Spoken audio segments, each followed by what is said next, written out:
हाँ, तो अब हम लोग पढ़ने जा रहे हैं इलेक्ट्रिक फील्ड। ये है पार्ट 3 ऑफ इलेक्ट्रोस्टैटिक्स और इसमें हम लोग इलेक्ट्रिक फील्ड जानेंगे। तो इलेक्ट्रिक फील्ड होता क्या है?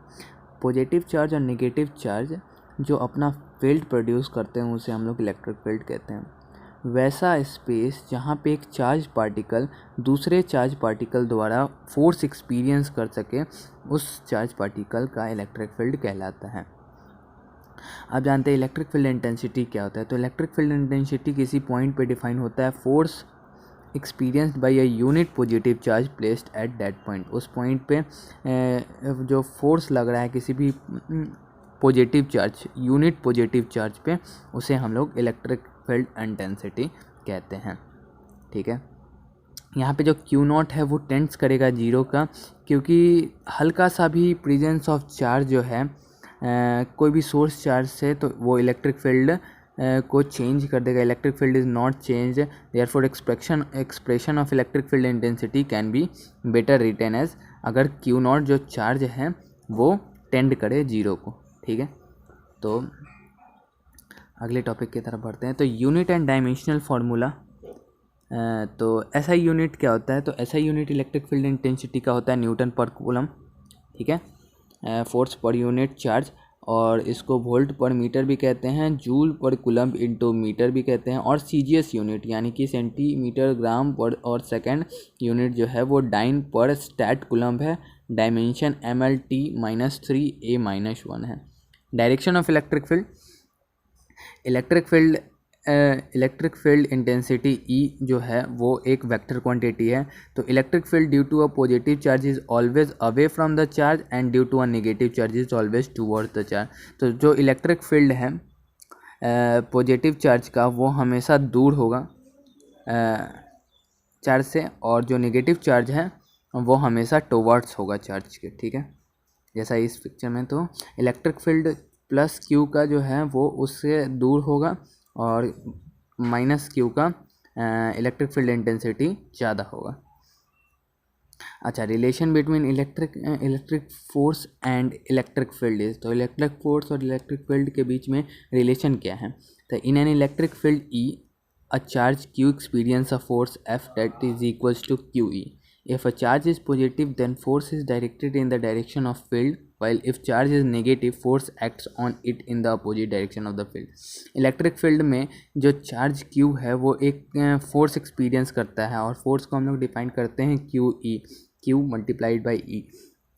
अगर चार्ज जो है पॉजिटिव है तो जो फोर्स होगा वो उसका जो डायरेक्शन होगा वो फील्ड के अलोंग होगा, और इफ़ चार्ज, अगर जो चार्ज है वो नेगेटिव है तो फोर्स जो एक्ट करेगा वो अपोजिट होगा फील्ड के डायरेक्शन के, जैसा कि आप इस पिक्चर में देख सकते हैं। तो प्लस क्यू जो चार्ज है वो इलेक्ट्रिक फील्ड के अलोंग जा रहा है, और माइनस क्यू चार्ज जो है वो इलेक्ट्रिक फील्ड के अवे जा रहा है। Superposition of electric field. Electric field जैसे principle of superposition for charge हम लोगों ने पढ़ा, principle of superposition of electric field, principle of superposition for force देखा, उसी तरह से principle of superposition of electric field भी होता है। तो resultant electric field at any point is equal to the vector sum of electric field at that point due to a various charges. अलग अलग चार्जेस के द्वारा जो electric field generate हो रहा है एक पॉइंट पे, उन सभी का इलेक्ट्रिक फील्ड के वेक्टर सम के इक्वल होता है, जो रिजल्टेंट इलेक्ट्रिक फील्ड होता है। जो magnitude of resultant of two electric fields are given by, देखिए अब जो इस तरीके से दिया जाता है, E is equals to root under E1 का स्क्वायर प्लस E2 का square plus 2E1 E2 cos theta, and the direction is given by tan alpha is equals to E2 sin theta E1 plus E2 cos theta, similar to principle of superposition for force acting on two charged particle। ठीक है, कुछ और देखते हैं। तो point charges किसे कहते हैं? तो point charge produces it's electric field at a point P which is distance R from its given by. ठीक है, तो पॉइंट चार्ज जो है वो भी अपना इलेक्ट्रिक फील्ड प्रोड्यूस करता है एक पॉइंट P पे अपने डिस्टेंस R से। ठीक है, कुछ R डिस्टेंस दूरी पे, और electric field of point P is defined as Q per unit 4πε0 R square. ठीक है, ये इसका मैग्नीट्यूड है। For positive point charge E is directed away from it and for negative point charge E is directed towards it, मतलब कि positive point charge के लिए electric field जो है वो उससे दूर जाएगा, directed away, and negative point charge के लिए जो इलेक्ट्रिक फील्ड होगा वो उसके टुवर्ड्स, मतलब उसके पास होगा, मतलब उसकी तरफ होगा। Continuous charge distribution, continuous charge distribution क्या है? There are infinite number of ways in which we can spread a continuous charge distribution over a region of space. Mainly 3 types of charge distribution will be used, we define three different charge. हाँ, तो अलग अलग प्रकार के charge distribution होते हैं। Mainly हमें 3 प्रकार के चार्ज डिस्ट्रीब्यूशन के बारे में पढ़ना है, और वो है लैम्डा, सिग्मा और रो। लैम्डा हमें बताता है, लैम्डा का डेफिनेशन है कि चार्ज पर यूनिट लेंथ, मतलब Q/L, यानी कि इसका ऐसा यूनिट होगा कूलम्ब पर मीटर। सिग्मा हमें दिखाता है charge per unit area, coulomb per metre square. Charge per unit area means Q/A। और रो हमें दिखाता है charge per unit volume Q/V, और इसका ऐसा यूनिट हो जाएगा कूलम्ब पर मीटर क्यूब। ठीक है।